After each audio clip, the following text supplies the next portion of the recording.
let's sort out the casters. Thank you, Purge. Game 4. OG up at the moment in this best of 5, 2-1 against Liquid. Their last 2 games, some of the most dominant performances we've seen from them from the entire tournament. Yep. In this game 4, Liquid, they have had the chance to switch it up. We're not seeing the TA. We are going to be going back to the Weehaw Wind Ranger. It is something a little different. It's something we know he's good at, but is it good enough to beat the OG IO, Giannis? They've definitely looked to go for something that's more early game centric. The last 2 drafts, they went for the TI9, the TA, and the Chug, or TI9, TA, and Lifestealer. Very slow paced draft. This time, they get their Chen. They've been very good with the Chen, as we saw them also playing it earlier on today. They're very good at playing aggressive and making moves around the map, either with GH playing a Tusk or GH playing Earthspray. I feel like I always see them having one of these 2 combos with that Chen to make those moves around. And Bristleback too. This is a very early paced hero, as we see the Goo as well as the Spray get picked up at 1 and 2, and you are pretty much the strongest hero on the map when you have that. And we see them immediately set up with an aggro tri-lane. They have a Headdress on Kuroki for that extra health regen, and they really want to put the pressure to shut down Ana on the IO. Let's see if they can do it. We saw some scary stats on the Ana IO loading into this game. He is 19-1 in the last 20 games he's played. And of course, here at TI, 5-0, no one has been able to beat him. Liquid are going to have to see if they can do it in their last chance here. No-tail, this is the Goo that we're talking about, that really strong level 1. Are they going to actually be able to dive him, though? He has a shield available, and they actually can't. Doesn't have a salve on himself this time around, though, like he did in the last 2 games. And also, I believe with the carry IO, not every single time, but they did have an Elder Titan with it most of the times, where that's where I feel like it helps a lot when you're playing into aggro lanes, because you cannot aggro tri-lane into an Elder Titan most of the time. So this time it's going to be a Batten who's not nearly as strong as that ET. Oh, we'll see Liquid with that start, able to make sure that the creep wave meets underneath the tower so they can get them the creep equilibrium in their favor. Very interesting to watch some of these other lanes, see how Weehaw can get off to a start against the Topson mid Gyro. He should have a decent shot here, right, in this 1v1? Yeah, he should be able to. He has higher base damage vents. Yeah. The thing about a Gyrocopter is you have this godly animation. One of the best animations in the game that's absolutely instant on range heroes, and you have missiles, and you have a Tiny who's going to constantly be throwing Weehaw back into the tower. That's a lot of ands there, and it all looks to add up. They drag him back. He's got the point in the win run, looking for the body blocks. Jarex won't be able to quite get it entirely, but still able to get a good amount of damage done to Weehaw in mid. Has to be careful for that next toss back as Jarex is going to go for it again. He is. Jarex going deep behind the tower, seeing if he can have the control. Up he goes with the toss. Topson closing in. Win runs back online. As Weehaw can hold his distance, but OG already getting incredibly aggressive in this middle lane. It's the way they like to play with the Jarex on the Tiny. Just run around, shut down the mid laner. Doesn't matter what hero it is. You're going to be able to just throw him every single time he walks up for a toss. Weehaw, she gets his full salve off. We're certainly seeing, though, down bottom, this tri-lane, it is able to bring these heroes down pretty low. Obviously, the question is if they can push them over the edge and get the kills, but the aggression certainly is there. And once the level 2s come out for the 3 members of Liquid, we'll see that pressure amped up even more. Jax is going to come down, help turn this duo into a tri-lane from OG as Kuro pops the Ferret Fire, won't save him. Miscall from No-Tail, gets the kill.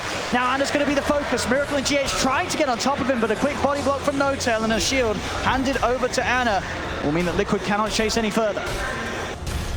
Just eyes on Jarex, right? Jarex is going to just move from lane to lane to lane, looking to just punish the aggressive tri-lane of Liquid, as they can't really respond too well. Chen, not really a hero that wants to be moving around TPing at all. It's GH who has to respond to any types of ganks that Jarex does, and it doesn't feel nearly as good as an Earthspirit, and he's kind of limited on mana as well. So we sort of talked about the mid, talked about the bottom. This top lane, 1v1, Seb versus Mind Control, the Timber versus the Omni. What do we expect from this matchup? Haven't gotten to see this one too often, but I think that they're both going to just be able to farm. I think Seb might actually be able to bully Mind Control a bit, just because you don't have to worry too much about your regen. While on Mind Control, you have to worry about your mana sometimes. But I think they're both going to just end up trading, farming, pulling creep waves and whatnot like that, so should be relatively even. No, definitely seeing, though, this pressure down bottom is continuing to make sure it's very hard for Ana to farm. With the rolling onto No-Tail, Liquid I'll take one out of the lane. Ana only being able to get 4 CS so far in this bottom lane. Already Liquid's change up in draft and different approach. It's looking so much better here in the first 3 minutes of game 4. Oh, for sure. 16 and 11 on Miracle, right? He's getting all these free last hits and denies. They are running this bottom lane perfectly, keeping this tri-lane advantage. Top is just manipulation of creep waves, because I think Mind Control is starting to realize that if he stays toe-to-toe versus the Timber, he's going to have some problems, so he's cutting the wave. Bottom. Jarex is running over toward the area. He's only level 1 though, so still not having that stun available for the Tiny just yet to go for those toss back into the tower and stun plays. And it looks like they will be constantly burning the mana of No Tail with this Satyr Mind Stealer that is keeping him very low on mana. Now for Liquid, obviously the interest to keep this pressure on, and then they have to find objectives with it. Ana as the IO, he will have that comeback mechanic, sort of once he hits the level 4, going into the jungle, using the spirits to farm those neutrals. So they've got to make as much as they can happen in this favorable lane setup that Liquid have. Another commitment on towards Ana, separating him from No Tail. He'll be able to tether himself back across, see if they can beat down through this overcharge. No Tail pops the stick charges, the spirits are out. And turn towards Miracle, but Mango's popped. He still has the mana to fight with. Another shield will hold them off. It really is a pretty fun lane, though, coming out from OG, right? He's like, oh, I just healed the IO, and the IO heals me. So they're going to be able to always do that and be able to remove all those boost stacks off with the shield as well. It's actually a really clever lane coming out. And he's even maxing, or putting multiple points inside that miscoil for the health efficiency. He miscoils the IO and heals himself for even more because of that. 5-minute runes come up. And OG, they want to try and tackle this 3-on-3. No Tail doing his best to draw their attention away. The avalanche is out onto Miracle. Jax tries to chase the other, but Liquid, they'll be able to grab both of them. Taking the bouncy runes away. Only the one going the way of OG up top. As Liquid continuing to look like this different approach to the lanes is certainly the answer they've been looking for. They're not killing them though. They only killed No Tail once because of how many stick charges they're getting fed down here. The Bristleback just constantly spamming the Quill, spamming the Goo. Everyone's sitting at like 10 stick charges every time they try to make an aggressive move. Now Miracle is up a bit far here. Jarex. It's going to be able to make sure that Miracle cannot make the smooth run up towards the top, and never shields out for No Tail. He may be low, but he's more than safe. Jarex with the toss-up. GH pops the stick charges. He's trying to escape No Tail, keeping on top of him. That aphotic shield's going to pop soon. It may not even need to as GH is running. One more right click or a miscoil out. That'll do it. The shield pops. They get the kill. And it does fall though. Liquid getting the trade. Nice. He actually did not pop his magic one there. A bit too much damage coming in. I think the Alpha Wolf and the right click from the Chen caught him off guard how much it actually was there.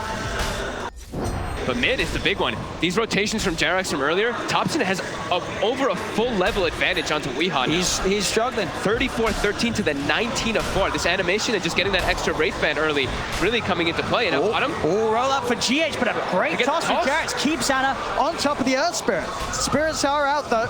So the damage looks like it may not be there unless they can keep the vision, and they can. Tossed in, stick charge pop though. GH has got Miracle by his side. They won't be able to dive for him, and Liquid keep them all alive. But, so they've done a good job bottom of making sure that Miracle's farmed. Thompson though getting aggressive top onto Mind Control. They should have Radiant chase this one back. The counter out of mana. They popped the Shrine for some mana for the Timber, but Mind Control will be fine. Liquid being forced to use their bottom shrine too, because the one thing that they're doing, they were putting pressure on and they were getting good farm, but the sustain that's actually coming out from this bottom lane is just too much for them a bit here, as Ana is starting to get this farm built up to those 20 last hits. Radiant's middle tower is under attack. The mid lane seems to be the focus for Liquid. They've left Miracle alone. They're trying to collapse in onto Thompson. He gets the cooldown off, but the Hellbear smashes in with the clap. Liquid making these moves around Kuro and his army. Getting the pressure on, catching out Thompson mid. Got to keep this tempo up. They're starting to really show that they have within them what OG's been bringing in the first 7 minutes of the last 2 games. They can match this tempo. And look at Miracle, but down bottom, even pulling away these 2 heroes, even though they do have all their wand charges built up now to up to 17 as well. He is pushing them away from the creep wave. That double sustain though coming into play. Back to Morgs mid, another collapse here from Liquid as they look to dive in on Jarex. They get the kill.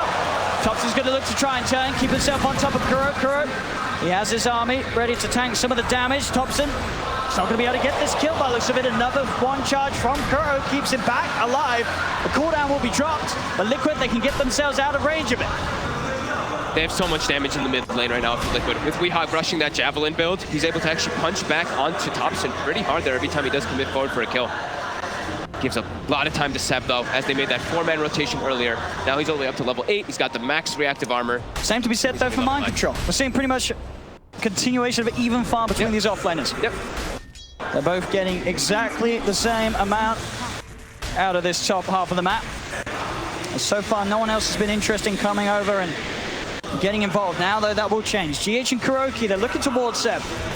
Going to bring in Weeha as well. Weeha, got the focus fire. Have they got the control? There's the rolling with the stun. Shackle shot follow up from Weeha, along with the power shot. Will do it. Liquid making the maneuvers to put Seb's happy little time on that top lane to an end. Great use of the Divine Favor there from Kuroki to bring Weeha around freely and saving his TP. So he can constantly be able to move around the map if he has to respond to anything else. Very nice aggressive move, and that's the Javelin coming into play. Since it's magical damage, it's 100 bonus magical damage when you use that Focus Fire versus Timber. Who cares if he has 25 reactive armor stacks?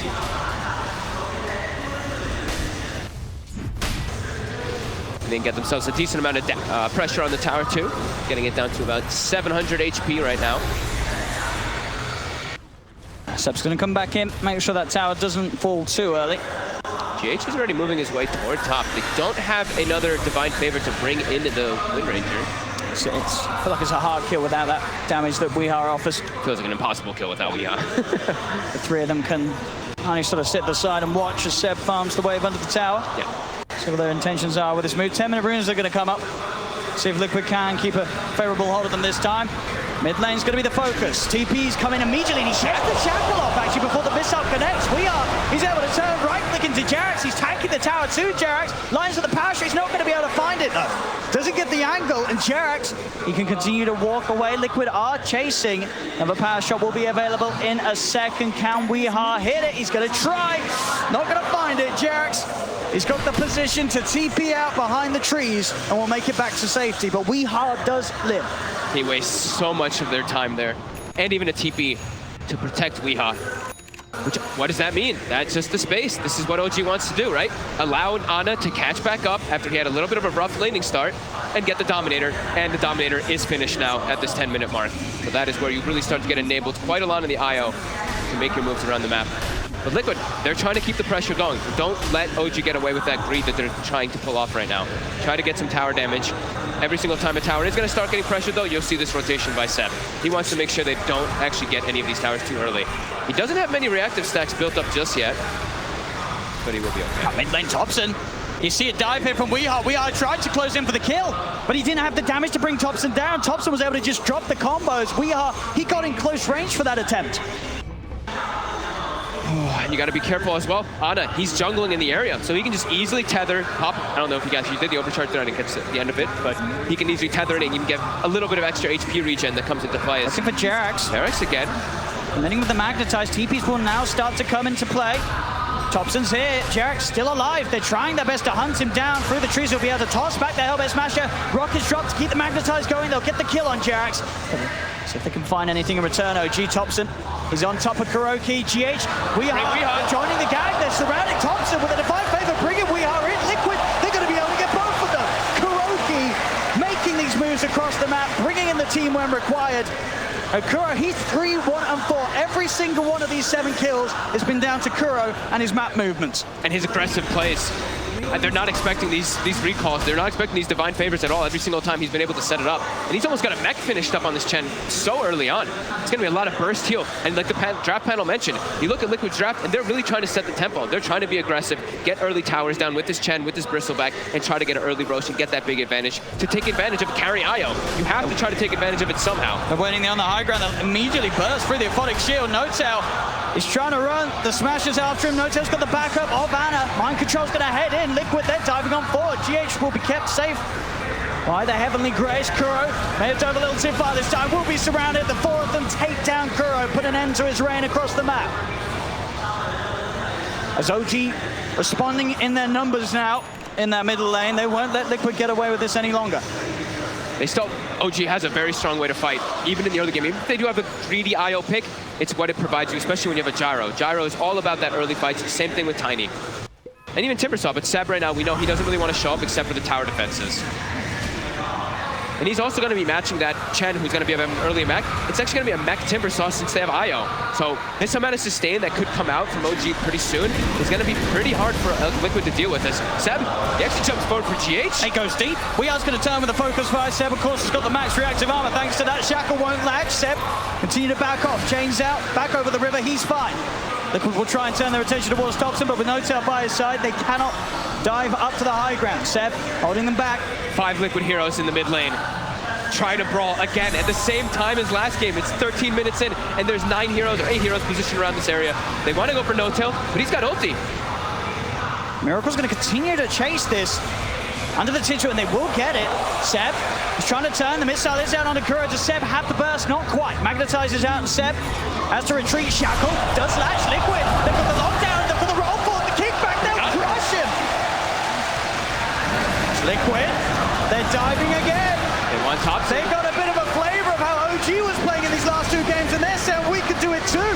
Thompson pops the cooldown. They won't go too crazy. They'll let him live. They don't want to dive up towards the tier 3. They know TPs are coming in. They have to make sure they're hitting the tower because the side lanes are being split push. Ana as well as Jerax are actually pressuring these other 2 towers.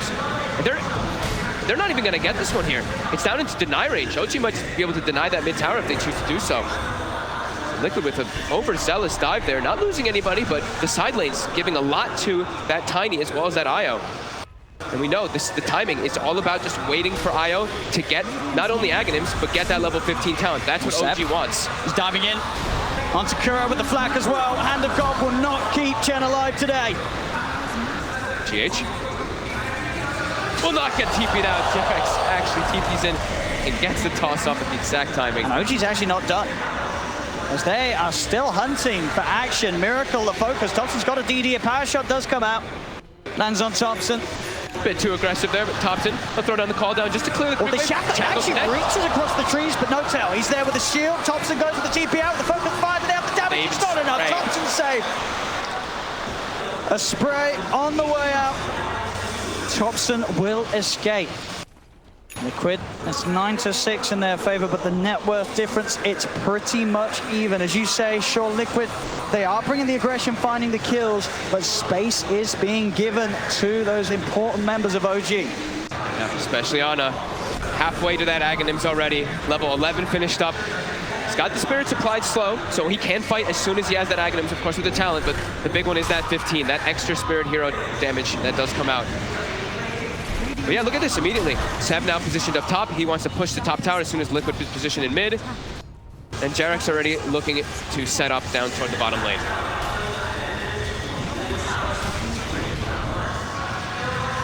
Liquid have to just get these towers. Have to get some type of map advantage here.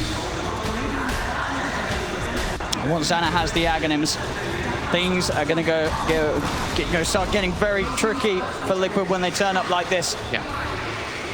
The spirits will be out. Yeah, they have Bristle. That's a good thing, right? Bristle can be good versus the Io. If you can get on top of him, the goo, you don't have the highest armor traditionally on the Io, but he's versus an actual counter. Timbersaw, very good versus Bristle back at all stages. Are fortified. It's just that farm game, OG. Got mind control. Looking towards Seb up top, but it's hard really for these heroes without the shackle shot or GH getting a beautiful angle. It's very hard for them to kill Seb. It's very hard for them to kill pretty much anybody if they don't have Weehawk. If they can catch some of the supports and running around by themselves, they can maybe pick them off, but they really need Weehawk for the damage. The rest of them do not really provide that at this point in the game versus what they're against. Magnetize can be good, but there's a lot of ways that they can deal with it. Not only with the tankiness to how they are, but also there's an Abaddon who can just remove it a lot of the times. Dire's top tower is under attack. And Seb, he could just get away with this, pushing this wave into the tier 2 every single time, knowing that sure, if Liquid do come for him, it's going to be so many of their resources that it's probably going to be worth it for OG to have Seb positioned that aggressively and for him to draw that much attention towards him. Thompson's getting space, Anna's getting space. Look at that build by Thompson. Diffusal Gyrocopter. Wait, what? Diffusal? Gyrocopter, I just said it. Stretch Diffusal Gyrocopter. Fancy that, Thompson. So doing something that I don't think I've ever seen this. Kind of. I mean, it's interesting because it's going to provide a lot of mana burn, which is going to be annoying for Okay. It gives you a lot of agility and it gives you ways to run around and chase heroes down, I guess. It's different. They've got the kill squad getting mobile again. They can transition this into a Roche. DD rune on the Bristleback. They've got Pipe. Yeah, they can easily do this one with the Medallion as well. However, OG, they know what's going on. They can look to contest this as well. As do they have the Aghanims finished up? It's almost there for Ana. And they're pinging it. They seem, now they're aware of it, but it looks like it's almost too low for them to contest with all this minus armor. As Liquid will get away with this one. Well, let's see what they can do with it. Aegis pipe, they have those early tools to start making moves. Start looking towards some of these tier 2 towers. Ags is complete now on the IO. So Ags IO finished, and we're about to hit 20 minutes. So I'm assuming that OG's gonna buy the tome, give it to that IO so he gets the extra spirit damage. Liquid, they gotta group up and try to get something big here. They gotta catch out these backlines heroes. They really have to get on top of the IO with a nice shackle shot in for Wiga had to focus fire him. They have to control and stun the IO. Hunting for Ana. I won't quite find, but definitely, yeah, thinking about it, this diffusal blade, I see what you mean. It does make sense, right? There is, you look at what, Miracle and Mind Control in particular. They're completely dependent on their mana. And they're dependent on the fights being drawn out, right? Yeah. They revel in situations where the fight continues. And sure, they can't kill them quickly necessarily, OG, but Thompson, he can burn, he's going to take their mana away, and they're going to be essentially sort of these useless, tanky targets on the front that OG can then ignore and look for the more volatile kills. And he's acting as this like super frontliner. And Bristleback is a hero that if you don't have mana, you don't have damage. So if he's just going to be burning the Bristle, I can see it. You know, I can see it. And he's super farmed, and look how tanky he is. 2,000 HP on the gyro. There's going to be an MKB finish now for Weehaw, so his damage is going to be very high as Seb's getting slowed down. He's got greaves available, but he's getting burst. I mean, they're bringing him low. He's got the shield. Now they'll be able to turn. Cooldowns dropped down by Thompson. And here we have it. Miracle. His mana's gone. He's able to pop the stick, get it a fair bit of it back, and he's able to head back in, pushing OG back behind the racks. They're getting a good amount of damage onto this tier 3 tower. Liquid. They push up. On IO. That spirit hero damage is there now. Ana going to join the fray finally. There we have it. Miracle's mana. It's pretty much entirely gone by Thompson's focus to look for GH. But he can't get out. There's no mana. GH, he's dead. And now OG, they have that numbers advantage for this defense. They'll try and change the board. Thompson, the rocket barrage brings Miracle down. There's the shackle turnaround. They're looking for Jax. Jax backing away. Thompson focusing Miracle. Miracle's still out of mana because of this diffusal. Jax, he's able to cover. The GA is out. We all will fall though. The magic damage is there from Thompson. Miracle's trying to run. Another stick charge pop, but Jax can shut him off. In fact, Jax, he's ready to try and look for more potentially. There's only the once. To go for the back line. Thompson, he's on top of Kuro. Another cooldown there. The toss back into the combo. Jax has the control. God. They're all getting picked apart as Mind Control falls. Miracle is surrounded. And they're all able to get this as well. OG, they will hold. And they're even taunting. They toss him to the dragon. Holy crap, Thompson, the diffusal is absolutely working to burn all their mana. But I don't think anyone would have expected to see Gyro, the deciding game. The diffusal blade Gyro, it is perfect for this point of the match. He just did an insane amount of damage, front lines the entire time, and then Ana just has free reign to get all that spirit hero damage, and it's back completely the other way, and it feels like the control is just gone for Liquid. What do you do? When your mana's gone, what do you do? Oh my god. OG starting to take over the game completely here. Showing new ways to play the game at this incredibly late moment in the tournament. And now Thompson has an Aghanim's as well, so not only is his regular hits going to be proccing that... yeah, he's going to be burning a lot of mana. And they're just moving into the base now, OG. They're pushing in. Flag starts to force Liquid back. They'll focus Miracle. Miracle will get himself out of the way. The missile is out. They're trying to put the heals to save him, but Miracle's dead. So much damage. Jax is in with the combo. They'll bring down GH. GH has buyback. He'll buy back immediately. Weehaw's going to be back up in 5. Fortification is part, but OG, they're not going away. They're too healthy. They still have Greaves available for Seb as well this whole time. No Tail's kind of low, but once they pop those Greaves, everyone's going to be topped off. A tier 3's going down. 22 minutes again, and in a match where it looked like Liquid had the pace to maybe bring something different, but we're back to the same place that we were in Game 2 and Game 3. There's no stones for GH. He can't contribute anything. There's no magnetize either. They're just taking this rack. It's gone. They cannot get close to hold this. As OG, we'll see what the plan is next. They'll back off. They're happy with that. Why not? They can back up, clean up shrines. But I think if Liquid chases out, OG can definitely just turn to look for the fight. They have no cooldowns that they're waiting on. Everything is available for them. And they're just so farmed right now at this point in the game that Liquid, they're walking out together. But like I was mentioning before, there's one stone on GH, and that is it. So his team fight potential, and he's pretty much the only team fighter on the side of Liquid right now, is just not there. I know she's ready to come back. And again, Jackson with the wrap around the combo down onto Mind Control. The cooldown's there. Liquid out to back off. Again, Mind Control's man pretty much got. He's able to pop the stick, get the GA off at least. Can they fight for the duration of it though? They're getting towards Seb. Wheels a pop. Seb's back pretty much up to full. Jackson with another combo onto We Are. We Are stunned up. We Are dead. Miracles the new focus. The missile followed through. OG pushing Liquid back to the base. Mind Control out about the top. So with his diffuser blade picking them apart. Roll fall for GA for Seb. Cuts him down. Double kill. They're pushing on OG. Liquid getting forced back to the base as Liquid have nothing. They have nothing to offer folks. They're just giving, look at this, they're driving Fountain and TI finals. They want Kuroki in the Fountain as well. They're gonna get it, they're chasing Miracle as well. Oh my God. I can't believe this. I can't believe what we're seeing in this game 4. OG, you thought you saw it all in game 2. You thought you saw it all in game 3. There it is. Goal. OG, two-time TI champions. They've done it, folks. And in what a fashion. These last 3 games didn't even seem close. Liquid, they had something going for themselves, but then they hit the brick wall. OG is the best team in the world. They are in a completely different